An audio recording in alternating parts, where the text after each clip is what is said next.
Tube Tamil வணக்கம். ஈரானினுடைய அதி உயர் தூதுக்குழு கட்டாரில் இறங்கியது. ஈரானினுடைய அதிசக்தி வாய்ந்த பேச்சுவார்த்தை தலைவர் முகமது பக்கர் கலிபா, ஈரானினுடைய வெளியுறவுத்துறை அமைச்சர் அபஸ் அரக்சி, அவருடன் முக்கியமான ராணுவ தளபதிகள், ஈரான் ரெவல்யூஷன் கார்ட் படைப்பிரிவினுடைய முன்னணி தலைவர்கள் கட்டாரில் சென்று இறங்கியிருக்கின்றார்கள். இப்பொழுது கட்டாரில் கால் பதித்திருக்கின்றார்கள். எதற்காக கட்டாருக்கு சென்றிருக்கின்றார்கள்? இந்த பேச்சுவார்த்தையில் அடுத்து ஈரான் மிக முக்கியமான முடிவுகளை எடுக்க போகின்றது. அந்த முடிவுகளை அமெரிக்காவிற்கு சரியாக விளங்கப்படுத்துகின்ற பாத்திரத்தை இப்பொழுது கட்டார் வகித்துக் கொண்டிருக்கின்றது. எனவே அங்கு சென்றிருக்கின்றார்கள். ஆனால் இவர்களுடைய இந்த விரைவான செயற்பாடானது எழுதப்பட்டிருக்கின்ற ஒப்பந்தம் குறித்து இவர்கள் மிகவும் அக்கறையுடன் இருப்பதாக கருதப்பட்டாலும் கூட இப்பொழுது உருவாகி இருக்கின்ற புதிய புயலை எப்படி சமாளிப்பது என்பதற்கான ஈரானுடைய அடுத்த முக்கிய ராஜதந்திர நகர்வாக இருக்கின்றது. இது மிக பாரதூரமான ஒரு நகர்வென்றும் கருதப்படுகின்றது. அதிசக்தி வாய்ந்த தலைவர்கள் வந்திருக்கின்ற காரணத்தினால் இறுக்கமான முடிவை எடுக்க போகின்றார்கள். அதேவேளை ஈரானுடைய அதி உயர் மத தலைவர் மொய்தபா காமேனியை சந்திக்கவும் அவரிடமிருந்து உத்தரவுகளை பெறுவதும் காலதாமதம் ஆகின்ற காரணத்தினால் ஈரானுடன் பேசப்படுகின்ற விவகாரங்களில் தாமதம் ஏற்படுவதாகவும் கூறப்படுகின்றது. இந்த நிலையில் ஈரானை பொறுத்த வரையில் அமெரிக்கா குறிப்பிடுவது போல அடிபணிய போவது கிடையாது. 2015 எழுதப்பட்ட அணுசக்தி ஒப்பந்தத்தை விட மேலதிகமாக ஒரு வீதத்தை கூட டொனால்ட் ட்ரம்பினால் பெற முடியாது. டொனால்ட் ட்ரம்பினுடைய அழுத்தங்களுக்கு ஈரான் விட்டுக் கொடுக்க போவது இல்லை. இஸ்ரேல் குறிப்பிடுவதை போல அனைத்து விடயங்களையும் விட்டுக் கொடுப்பதற்கும், அணுசக்தியை விட்டுக் கொடுப்பதற்கும், யுரேனியத்தை விட்டுக் கொடுப்பதற்கும் ஈரான் ஒரு காலமும் இணங்க மாட்டாது. அப்படியான ஒரு நிலையில் இந்த யுத்த நிறுத்தத்தினால் அமெரிக்கா அடைய போவது எதுவும் இல்லை. அமெரிக்காவிற்கு ஈரான் ஒன்றை தெளிவாக கூறி இருக்கின்றது. நாங்கள் இப்பொழுது பேசுவது இந்த 3 மாத காலமாக நிலவுகின்ற யுத்தத்தை நிறுத்துவது பற்றித்தானே அல்லாமல் யுரேனியம், அணுசக்தி எதுவும் கிடையாது என்று சற்று முன்னர் வந்த கருத்துக்களை தொடர்ந்து இவர்கள் இறங்கியிருக்கின்றார்கள்.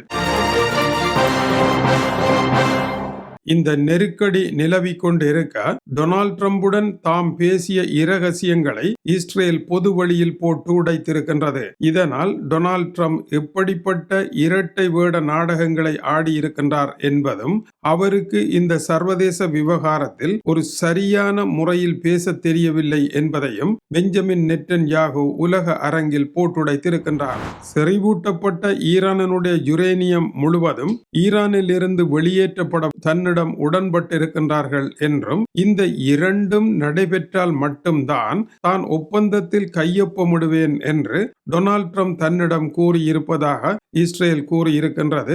லெபனானுடன் ஒரு சமாதானம் இல்லை, லெபனான் மீதான தாக்குதல்களை தொடரலாம் என்று தனக்கு டொனால்ட் ட்ரம்ப் அனுமதி தந்திருக்கின்றார் என்றும், தனக்கும் டொனால்ட் ட்ரம்பிற்கும் இடையே நடைபெற்ற தொலைபேசி உரையாடலில் எடுக்கப்பட்ட முடிவு இதுதான் என்றும் அவர் சுட்டிக்காட்டி இருக்கின்றார். அவர் இந்த அறிக்கையை பகிரங்கமாக வெளியிட்டிருக்கின்றார். எனவே ஈரானுடன் டொனால்ட் ட்ரம்ப் பேசியது ஒன்று, இரவு இஸ்ரேலுடன் பேசியது ஒன்று.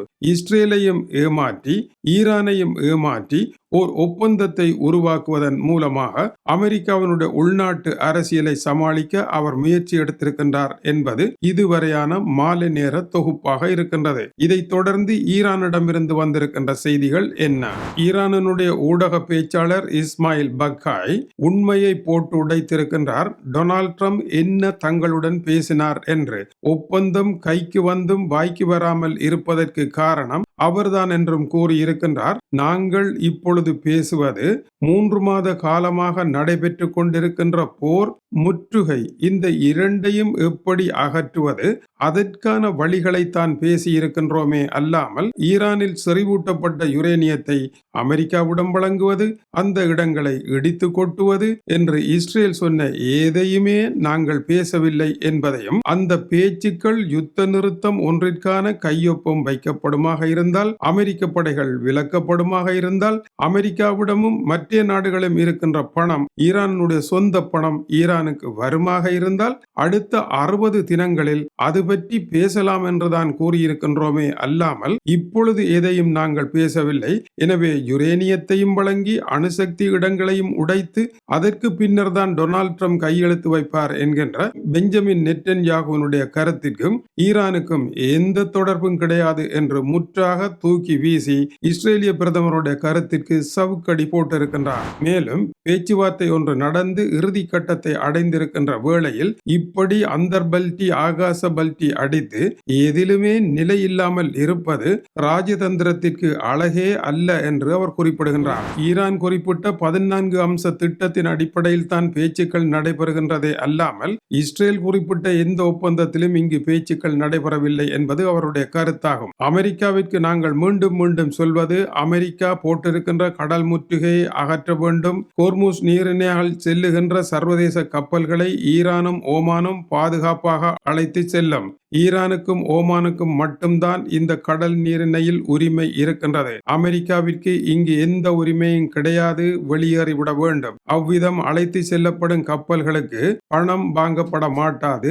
ஆனால் அவர்களை கண்ணிவடியில் சிக்கப்படாமல் பத்திரமாக அழைத்து செல்வதற்கு ஒரு சேவை கட்டணம் வழங்க வேண்டும். அதில் நியாயம் உண்டு. பெட்ரோலும் எரிபொருளும் இல்லாமல் சம்பளமும் வழங்காமல் இலவசமாக செய்ய முடியாது இன்றுள்ள ஈரானுடைய பொருளாதார நிலையில் என்பதை எல்லோரும் புரிந்து கொள்ள வேண்டும் என்பது அவருடைய கருத்தாகும். மார்க்கோ ரூபியோ அமெரிக்க அதிபர் ஆகியோருடைய கருத்து, இஸ்ரேலிய பிரதமர் பெஞ்சமின் நெட்டன்யாகுவினுடைய கருத்து, ஈரானுடைய வெளியுறவுத்துறை பேச்சாளர் இஸ்மாயில் பக்காயினுடைய கருத்து, இந்த 3 கருத்துக்களையும் அடிப்படையாக வைத்து சர்வதேச விவகார நிபுணர் ஜேக்கப் கார்ஸ்போவினுடைய கருத்து வெளியாகி இருக்கின்றது. மார்க்கோ ரூபியோ, டொனால்ட் ட்ரம்ப் இருவரும் காடு மலை ஆறு குளம் என்று கொக்கரிப்பது போல எதுவும் நடைபெறாது, அது பற்றி ஈரான் எந்த அக்கறையும் கொள்ளாது என்று குறிப்பிட்டிருக்கின்றார். 2015 ஆண்டு பராக் ஒபாமாவுடன் செய்யப்பட்ட ஒப்பந்தத்தில் இருந்து ஒரு அடி கூட ஈரான் விட்டுக் கொடுக்காது என்பதுதான் உண்மையான நிதர்சனமாகும்.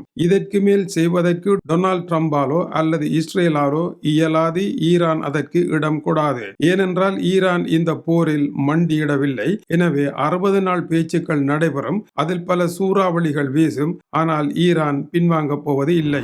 3 விடயங்களில் ஈரான் இணக்கம் காணலாம். முதலாவது, அணுசக்தி நிலையங்களை IAEA என்கின்ற ஐநாவினுடைய அணுசக்தி கட்டுப்பாட்டு அமைப்பு நேரடியாக வந்து பார்வையிட அனுமதிக்கும், ஆனால் தடுக்க அனுமதிக்காது. இரண்டாவது, ஏற்கனவே செறிவூட்டப்பட்ட யுரேனியத்தின் வீரியத்தை குறைத்து திரவ நிலைக்கு மாற்றி அணுகுண்டு செய்ய முடியாத ஒரு நிலையை கொண்டு வருவதற்கு இணங்கலாம். மூன்றாவது, யுரேனியத்தில் 1 கிராமை கூட ஈரானில் இருந்து அமெரிக்காவிற்கோ வேற எந்த நாட்டுக்கோ மாற்றுவதற்கு ஈரான் ஒரு காலமும் இடம் கொடுக்காது. ஈரான் கூறுகின்றது பேச்சுக்களில் பல புள்ளிகளில் முன்னேற்றம் உண்டு என்று, ஆனால் இப்போதைக்கு கையெழுத்து வைக்க முடியாதென்றும் நிராகரித்திருக்கின்றது. அணுசக்தி மையங்களை அழிக்காது, ஒப்பந்தத்தில் கையெழுத்து வைக்க கூடாது என்று அமெரிக்காவில் எதிர்ப்பு இருக்க, ஈரானினுடைய நிலைப்பாடு இப்படி இருக்க, விவகாரம் ஒப்பந்தம் ஒன்று வந்ததாக கூறப்பட்ட ஆனந்த கூத்துக்கள் எல்லாம் ஒரே நிமிடத்தில் உடைந்த பலூனாக புஷ்வானமாக மாறியிருக்கின்றது. மறுபடியும் பழைய குருடி கதவை திறவடி என்பது போல ஆரம்பித்த இடத்தில் வந்து நிற்கின்றது. இதற்கு காரணம் என்ன? இந்த விவகாரத்தில் ஒரு விடயத்தை தொடங்கினால் முடிக்க தெரியாத இன்றைய உலக தலைவர்களினுடைய கைகளில் உலகம் சிக்கப்பட்டிருப்பதன் அடையாளமாக இருக்கின்றது. தொடர்ந்து இணைந்திருங்கள். மேலும் சூடான செய்திகள் வந்திருக்கின்றன. அமெரிக்க அதிபர் திடீரென மத்திய கிழக்கு நாடுகளினுடைய தலைவர்களுடன் ஒன்றாக தொலைபேசியில் கதைத்து அனைவரும் ஆபிரகாம் ஒப்பந்தத்தை ஏற்றுக்கொள்ள வேண்டும் என்றும் இஸ்ரேலை ஏற்றுக்கொள்ள வேண்டும் என்றும் இஸ்ரேலுடன் ராஜதந்திர உறவுகளை வளர்க்க வேண்டும் என்றும் பிடிவாதமாக கேட்டிருக்கின்றார். இது குறித்த செய்தி தொடர்ந்து வந்து கொண்டிருக்கின்றது. தொடர்ந்து இணைந்திருங்கள். மேலும் சூடான செய்திகள் வருகின்றன. இது டியூப் தமிழனுடைய உலக செய்திகளுக்காக டென்மார்க்கிலிருந்து கீசே துறை. வணக்கம் உறவுகளை.